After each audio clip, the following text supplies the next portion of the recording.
excited about our animated guest. You're going to love him, Dr. Ryan Macht. He is a surgeon in San Mateo County, and he really has a subspecialty in weight loss management and is extremely knowledgeable about all the different services and support from surgical to medication to lifestyle management for really tackling a problem that is responsible for so many potential medical conditions. He was sharing with me over 200 medical conditions could potentially be taken care of by just addressing our problem of obesity and the need for potential weight loss. So I am beyond excited to introduce you to Dr. Ryan Macht. So welcome, Ryan. Welcome to the show. How are you today? I'm good. Thank you so much for having me on the show.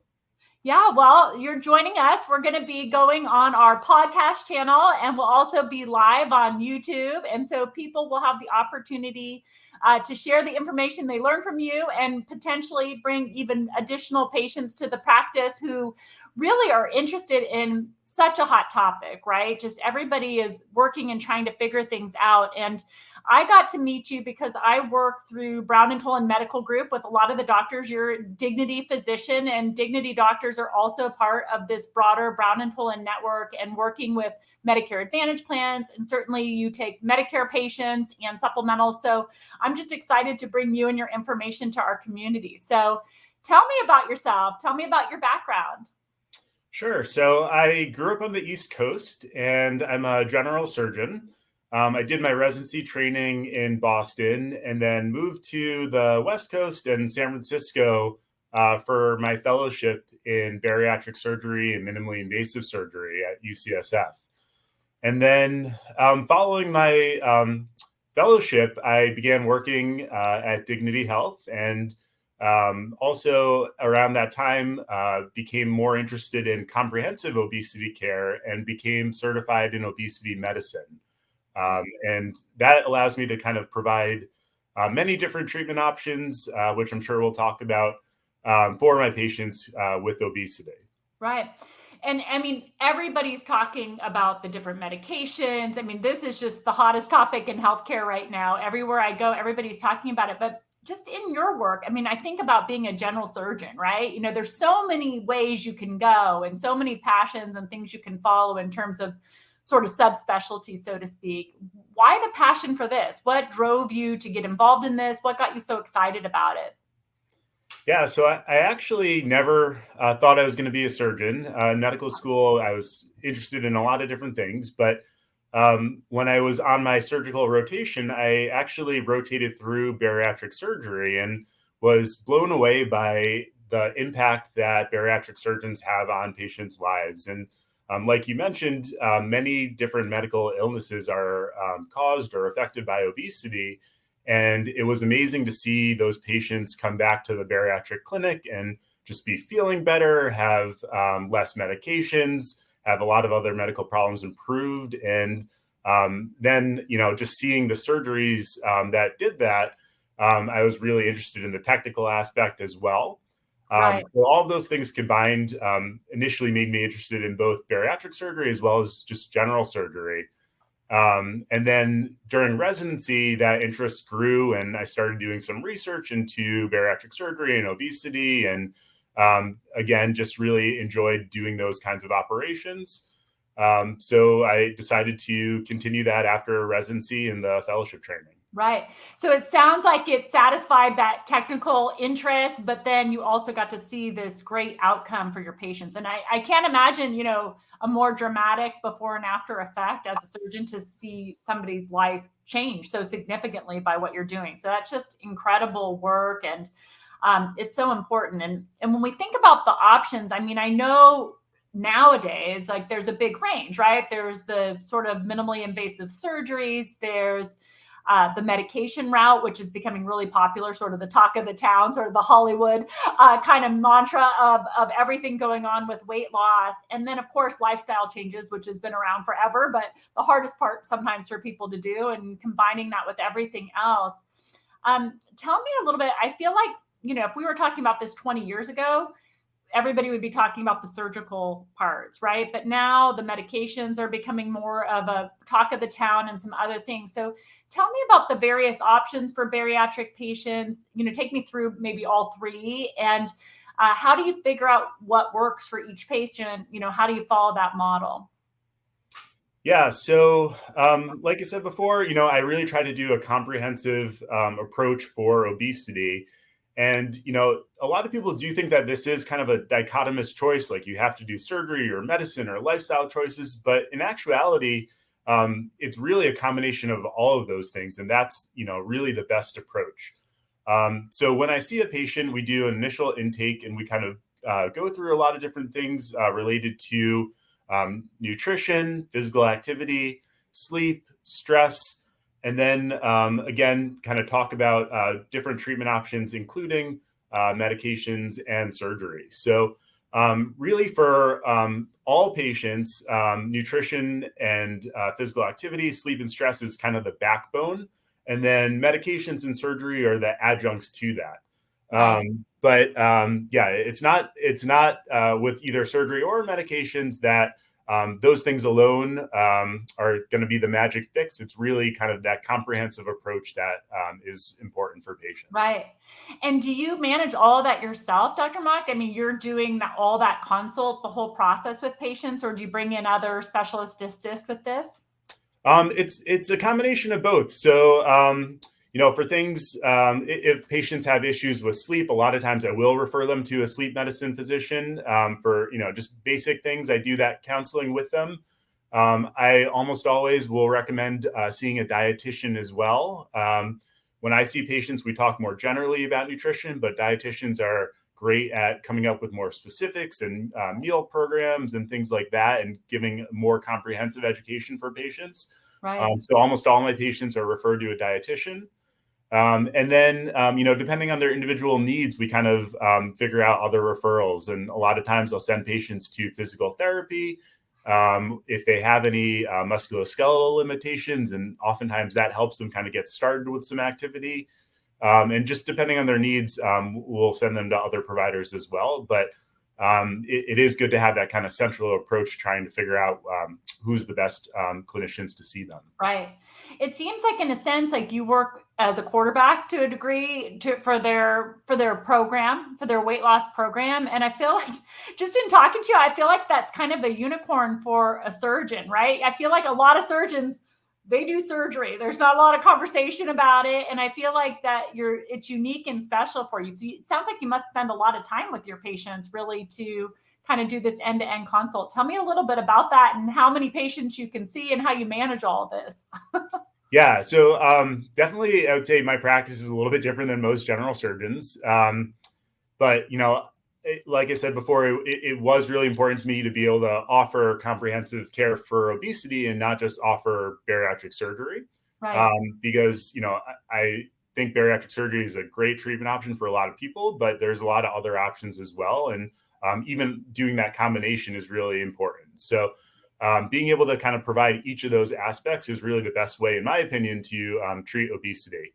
But yes, it is time consuming in terms of the amount of time for meeting with patients. So usually our first visits, I book them actually for an hour. They tend to Wow. take a lot of time. And that's a lot different even from patients who are seeing their primary care doctor. Right. A lot of times primary care doctors don't have that time either to spend doing the counseling and education. So it is a lot, that first visit. But then after, especially once patients are doing well and a little bit more stable, our check-ins are more like normal visits. Right. A No, little I bit got you. shorter. I definitely see that you're really committed to what you do. It's pretty incredible. You're super passionate about it. So now, I can't talk to anybody these days. I mean, we're in Medicare, we're talking to patients all the time and helping them with healthcare decisions. I can't, if I had a dime for everybody who's taking Ozempic or Wegovy or all these different kinds of medications that are out there. I mean, tell me about those. Are they safe? Are they effective? Do they work? Tell me what everybody wants to know about these medications. Yeah, so over the last year or two, these medications have really taken off. It's a part of a class called GLP-1 agonists, which actually have been around a lot longer for the treatment of things like diabetes. But in terms of treating patients for obesity without diabetes, over the last few years, they've really taken off. So like any medications, there's risks of those medications, but for a lot of people, they tend to be very effective in terms of obesity management. And also, they oftentimes are a lot better tolerated than some of the older medications that we use for weight loss. That being said, we've been doing medication treatments for obesity for much longer than the past 2 years. So there are a lot of other options that are available, and some patients do very well with those medications too. So it doesn't all have to be these new snazzy ones that we hear about. There's other alternatives as well. Right. But, at least on average, the amount of weight loss with these newer GLP-1 agonists and similar medications tend to be a lot more than with our prior options for medications. Right. How do they work? I mean, it just makes people not hungry. Like, what is it tricking their body? How does it be effective? How does it work for them? Yeah. So the mechanism for how these work is really multimodal. They really target a bunch of different areas that we think lead to obesity, as well as things like insulin resistance, which causes things like diabetes. So they help to decrease appetite for patients. They work on some of the neurohormonal pathways that trigger things like cravings for sugar or sweets, or even other things that people tend to have cravings for. And then also because these initially started for diabetes medications, they help with insulin resistance. They slow down your gastric emptying, which tends to make people feel full a lot sooner. So they'll have a few bites of something and then just not feel like they need to have a whole lot of whatever they're eating, or eat more than they were intending. And they even have effects on things like the liver or other organ systems throughout the body. So they're really pretty remarkable medications, and it has been a big advance in the treatment for obesity. Yeah. Let's talk about your Medicare coverage. SCAN Health Plan is for people with Medicare, and that's their sole focus. They're known for their award-winning service, and that's really what sets them apart. SCAN has the comprehensive all-in-one coverage you need, plus the extra benefits that might surprise you, and the exceptional service that you deserve. It's time for a better Medicare Advantage experience. To learn more about SCAN, please visit scanhealthplan.com or ask about SCAN from your local agent or broker. Thank you. These medications have really taken off. It's a part of a class called GLP-1 agonists, which actually have been around a lot longer for the treatment of things like diabetes. But in terms of treating patients for obesity without diabetes, over the last few years, they've really taken off. So like any medications, there's risks of those medications. But for a lot of people, they tend to be very effective in terms of obesity management. And also, they oftentimes are a lot better tolerated than some of the older medications that we use for weight loss. That being said, we've been doing medication treatments for obesity for much longer than the past 2 years. So there are a lot of other options that are available, and some patients do very well with those medications too. So it doesn't all have to be these new snazzy ones that we hear about. There's other alternatives as well. Right. But, at least on average, the amount of weight loss with these newer GLP-1 agonists and similar medications tend to be a lot more than with our prior options for medications. Right. How do they work? I mean, it just makes people not hungry. Like, what is it tricking their body? How does it be effective? How does it work for them? Yeah. So the mechanism for how these work is really multimodal. They really target a bunch of different areas that we think lead to obesity, as well as things like insulin resistance, which causes things like diabetes. They help to decrease appetite for patients. They work on some of the neurohormonal pathways that trigger things like cravings for sugar or sweets, or even other things that people tend to have cravings for. And then also because these initially started for diabetes medications, they help with insulin resistance. They slow down your gastric emptying, which tends to make people feel full a lot sooner. So they'll have a few bites of something and then just not feel like they need to have a whole lot of whatever they're eating, or eat more than they were intending. They even have effects on things like the liver or other organ systems throughout the body. So they're really pretty remarkable medications, and it has been a big advance in the treatment for obesity. Yeah. No, I mean, I'm hearing about them all the time. Literally every conversation includes something about the semaglutides, or whatever people are calling them on the street, so to speak, in terms of what we're hearing. I've heard a lot of different information. And one of the things I just wanted to ask about is, sometimes people talk about these medications can reduce muscle. Is that a real big risk factor, or is it one of these things where the benefits outweigh the risk? How does that work? Yeah, so with any kind of weight loss, and specifically with a large amount of weight loss, we do see decreases in both fat mass as well as lean muscle mass. So that's something that we see very commonly with post-operative bariatric patients, and something that we see also with a large amount of weight loss with these medications. There is some data that the amount of lean muscle mass lost with the medications is a little bit more than with other kinds of weight loss. There has this is relatively new data, and there has also been other findings that with things like strength training or physical activity, a lot of that decrease in lean muscle mass can be counteracted. So Right. So that's again, like another reason why it's so important to yeah. do that comprehensive approach. And strength training and physical activity is really important, especially for patients who have lost weight with these medications or with any other treatment.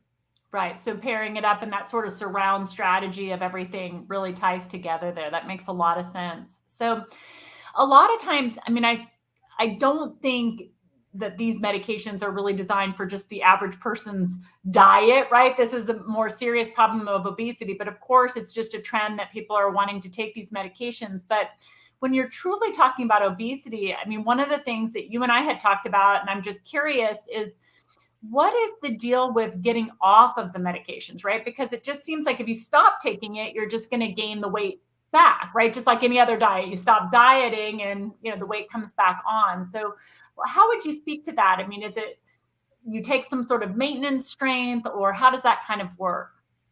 Yeah, so that's a really good question, and a question that a lot of patients have before starting medications similar to this. So again, because they're relatively new for obesity, we're just starting to learn about the best approach for this. But from the data we have, on average, people tend to gain about 2/3 of the weight back if they just stop the medication after they've had success in weight loss.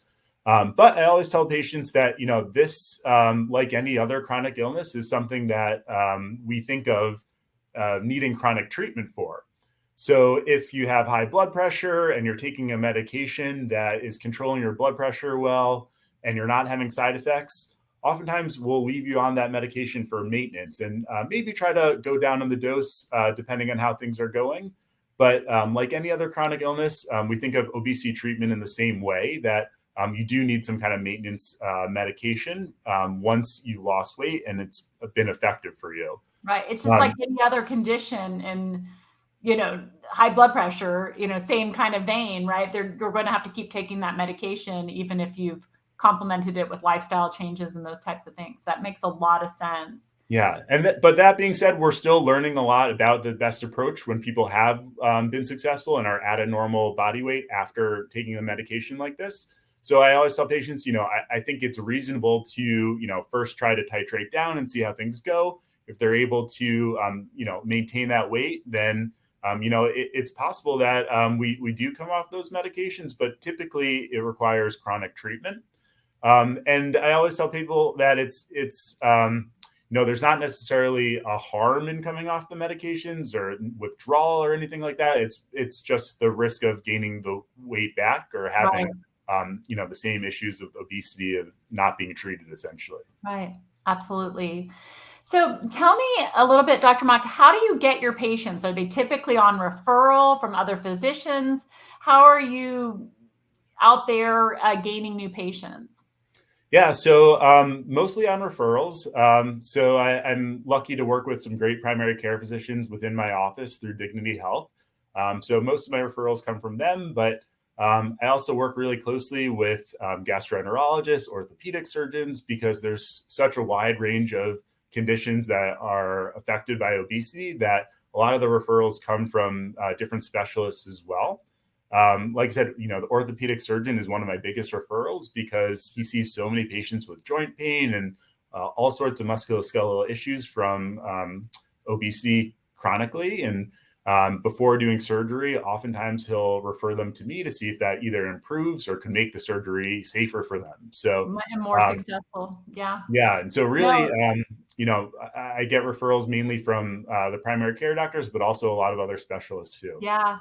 And obviously, clearly it would help with diabetes, high blood pressure, muscle aches and pains in joints and so forth, extra weight. Are there any other conditions I'm not thinking of that are really impacted by being heavy? Yeah. So like I said, we were talking about before, like 200 or so conditions probably are affected by obesity, things including cancer. There's a big increased risk of cancer with obesity. Um, Sleep apnea is a really common one too. So that tends to get better or resolve with weight loss. Fatty liver disease and cirrhosis. So it previously used to be that alcohol was the biggest cause of cirrhosis, and now fatty liver disease and non-alcoholic cirrhosis is really taking over because of the increase in obesity. So really, the range of different conditions with obesity is really large.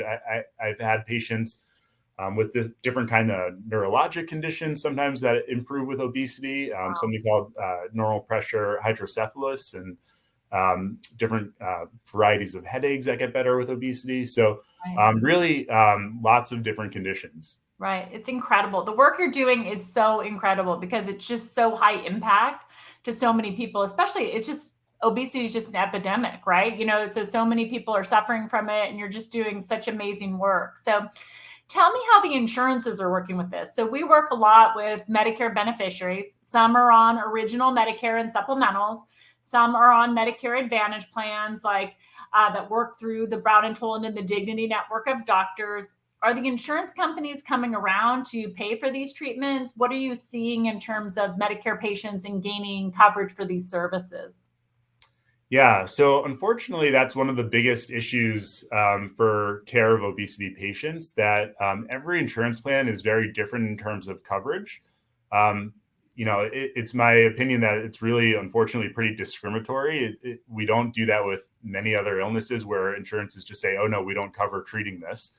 But they do for obesity, unfortunately. So there is a lot of advocacy work hoping to change that. But right now, it is a little bit dependent on your particular plan in terms of coverage for different medications as well as surgery. With Medicare specifically, they do cover bariatric surgery. There are some additional requirements with Medicare versus other insurances, but that tends to actually be better covered with Medicare patients than things like medications for obesity. Right. But again, it does differ by plan. Certain Medicare Advantage plans or certain secondary insurances do have coverage. And so some of my patients have been successful. But like I said, those are the newer medications. Even if that's not covered by insurance, there are some older generic medications that are more affordable. So I do really try to work with patients to figure out something that works for them, both in terms of their medical problems as well as financially and with insurance. Right. It's a combination, right? As you're looking to prescribe that right formula for success for them. And I do think the insurance companies are going to come along and get better. And we are starting to see some of them covered, but sometimes it's for a sub condition like having diabetes, and they'll include some of those medications. So I think we'll see it come along, but it takes time, right, to get that adoption and so forth. So advocates like you and people who are working so hard in this field are really making a huge difference. So thank you for all that you're doing out there.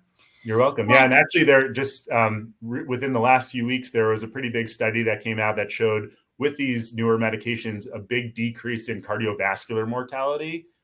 So other morbidity from cardiovascular disease with these obesity medications, which completely makes sense. But now we have the data to show that. So right. hopefully, And yeah, so that's going to help, right? That'll help move it along more quickly, hopefully, and we'll start to see things better covered. So when I think about, so many of my clients, even my friends and family, struggle with weight loss. So many, right? And I just think, and subsequent chronic conditions from that happening. And so just as being an expert in the field, if you could tell people how to talk to their primary care physician about this issue, what kind of advice would you give them in terms of helping to get that referral, perhaps to someone like yourself, or to get the help and support they need to start their weight loss journey? If you could give them words of wisdom or advice, how would you guide these potential patients?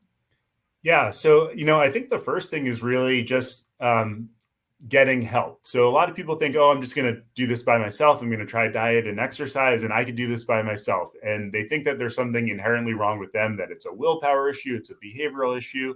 But I always tell people, we treat this like any other chronic illness. And, you don't see people who are saying, I'm going to handle my, lung cancer by myself, or I'm going to handle my, whatever illness it is by themselves. And so really just reaching out for help, either through a primary care physician. Primary care physicians do a lot of this management as well, but a lot of them either don't have the time or don't feel comfortable doing in-depth obesity care.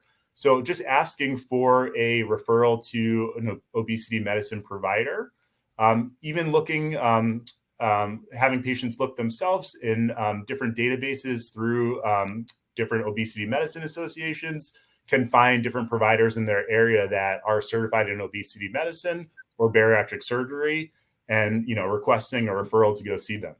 Right. I think it's great advice. And I just think it's one of those topics that can be a bit taboo, and, people just need to be proactive and really take ownership and take care of their own health. Right. So not talking about it at a high level, but what's the action plan to do something about it is more what I'm hoping to see people do. Now, I know you work a lot on personal referral. So if patients want to get a hold of you, what's the best way to get in touch with your office? Probably the easiest thing is just to give us a phone call and then ask them to schedule a new patient visit. And the number is right there. It's 650-596-7000. And that will connect to our office, and then choosing the option for either general surgery or weight management to make a new appointment.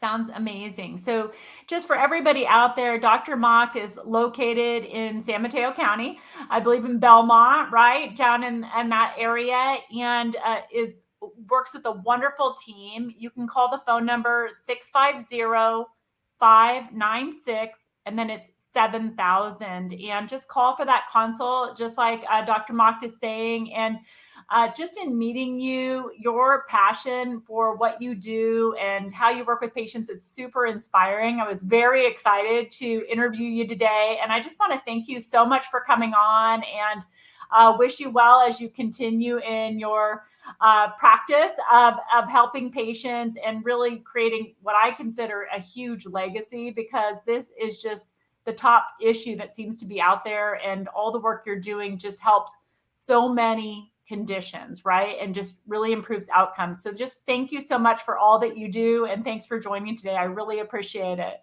You're welcome. And thank you very much for having me again. This has been great. Have a wonderful day. Take care.